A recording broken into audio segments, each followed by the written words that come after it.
हाथरस कांड में योगी सरकार ने सुप्रीम कोर्ट में सौंपा हलफनामा। पीड़िता के अंतिम संस्कार पर दी सफाई। 30 सितंबर को अयोध्या विवाद में आना था एक केस में फैसला, इसे लेकर था हाई अलर्ट।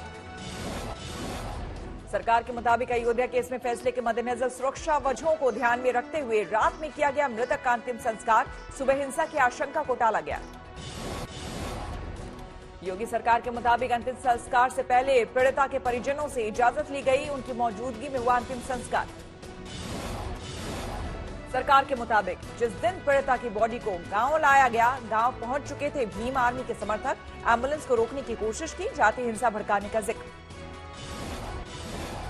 योगी सरकार ने सीबीआई जांच की सिफारिश पर भी दी सफाई।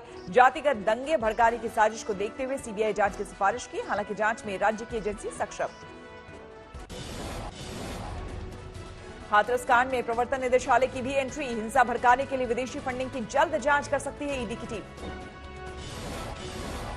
सीएम योगी ने कल लगाया था आरोप, वेबसाइट बनाकर हाथरस कांड के बहाने यूपी में जातीय हिंसा भड़काने की कोशिश की गई। इसके लिए विदेशी फंडिंग का भी जिक्र किया।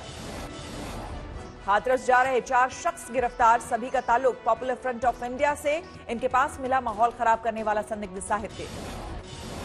वाहनों की चेकिंग के दौरान मथुरा के मांड इलाके में किया गिरफ्तार। गतिविधियां संदिग्ध दिखने पर किया गया गिरफ्तार। हाथरस के बहाने साजिश को लेकर शुरू हुई धरपकड़। लखनऊ में भड़काऊ पोस्टर लगाने की तैयारियों का पर्दाफाश।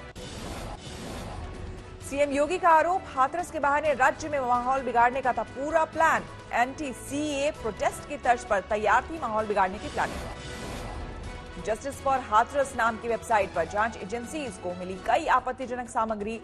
साजिश के कई अहम सुराग भी बरामद। सीएम ने कल हाथरस के नाम पर साजिश में पीएफआई और एसडीपीआई जैसे संगठनों पर जताया था शक। इंसाफ के नाम पर विदेशी फंडिंग का भी किया था जिक्र। हाथरस के बहाने साजिश के सरकार के दावे को विपक्ष ने किया खारिज। कहा, मुद्दे से ध्यान भटकाने की हो रही कोशिश। हाथरस में दलित रेप पीड़िता की हत्या के केस में जांच के लिए फिर गांव में पहुंची एसआईटी की टीम। शव जलाए जाने वाली जगह पर की जांच। निर्भया के गुनहगारों के वकील एपी सिंह लड़ सकते हैं हाथरस के आरोपियों का केस। अखिल भारतीय क्षत्रिय महासभा ने लिखी चिट्ठी।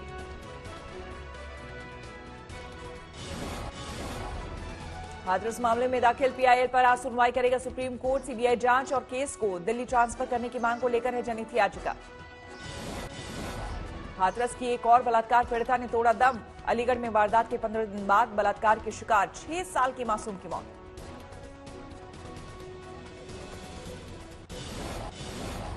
शिवसेना ने मुखपत्र सामना में उठाया हाथरस कांड का मुद्दा। लिखा, कंगना को दी गई वाई श्रेणी की सुरक्षा। हाथरस में पीड़ितों को भगवान भरोसे छोड़ा।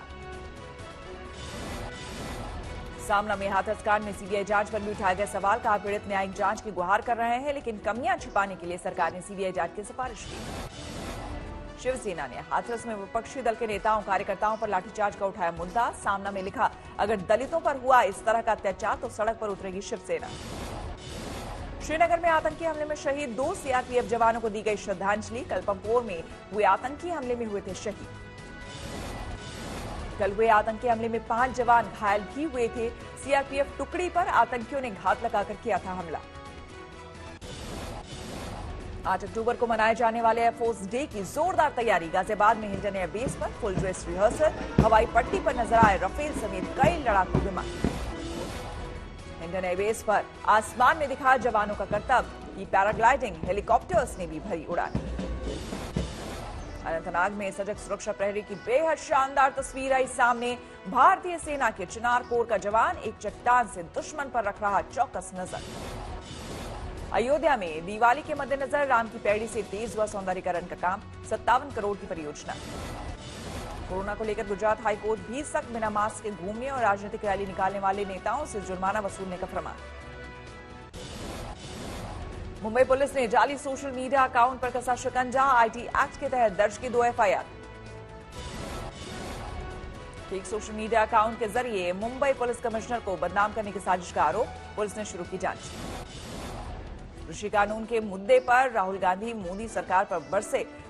पटियाला में की प्रेस कॉन्फ्रेंस। कहा, देश के किसानों के साथ खड़े होंगे, लाठी लगी तो खा लेंगे। ऐसी सरकार है, अगर हम खड़े होंगे धक्का लगेगा, लाठी लगेगी, ठीक खा लेंगे लाठी, धक्का खा लेंगे। सीकर पंचायती राज चुनाव के तीसरे चरण का मतदान।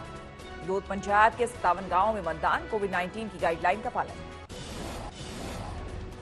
देश में कोरोना के 61,267 नए मामले, 67 लाख के करीब पहुंचा कुल आंकड़ा।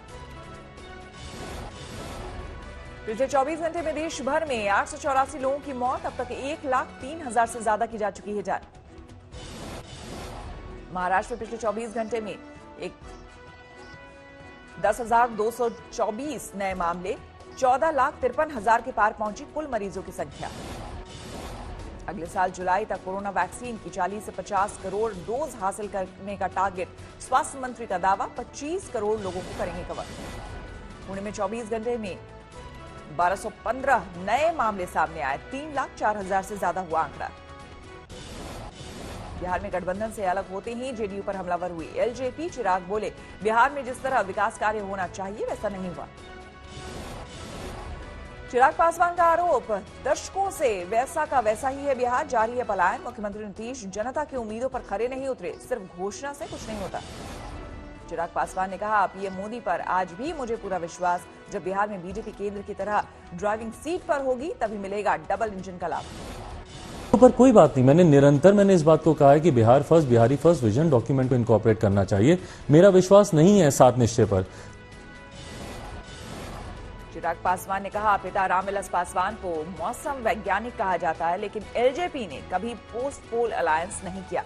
जिसके साथ गए उसी की सरकार बनी। मिर्जापुर में सोमवार की दोपहर से बिजली गुल। बिजली राज्य मंत्री का गृह जिला है मिर्जापुर। जौनपुर में बिजली गुल से भारी दिक्कत। डीएम ने बिजली सब स्टेशन जाकर लिया जायजा। वाराणसी में बिजली संकट के बाद अफसर एक्शन में। निजी मिस्त्रियों की मदद से बिजली बहाली की कोशिश।